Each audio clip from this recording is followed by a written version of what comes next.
G'day everyone, welcome back to the channel and welcome back to another of my EV realist videos, the catalogue of which is rapidly expanding. In these videos I try and put a more realistic perspective of the EV transition compared to the wildly optimistic views that our governments around the world seem to think. So if you like this kind of content, it would be great to have you as a subscriber.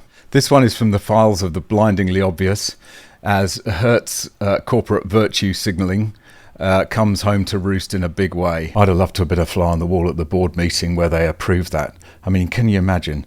Yeah, we've got 100 years of car rental experience, and I can say with absolute certainty that our drivers, when they hire our cars, they just drive like saints and they never get into any accidents. So I think we should buy a fleet of 100,000 cars that A, have one component that even if slightly damaged will total out the entire car, and B, have questionable residual values thanks to wildly varying prices. All agreed? So the headline reads, Hertz rolls back aggressive electric car plans. Hertz is slowing down the rollout of EVs onto its fleets as the CEO cites higher than expected repair costs and price cuts.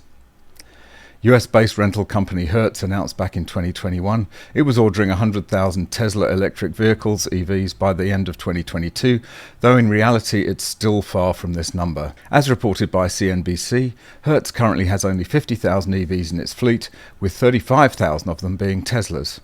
Hertz Global CEO Stephen Scherr said during the company's recent third quarter earnings call that our in-fleeting of EVs will be slower than our prior expectations. Great word, in-fleeting.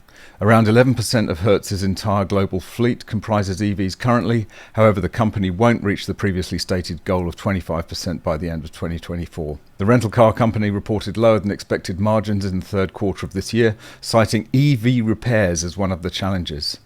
Collision and damage repairs on an EV can often run to about twice that associated with a comparable combustion engine vehicle, said Mr. Scherr. On a unit basis, we achieved productivity gains across most categories of auto. The exception remained vehicle damage costs, particularly those on our EVs, which we are addressing in a very targeted way. Yeah, I bet you are.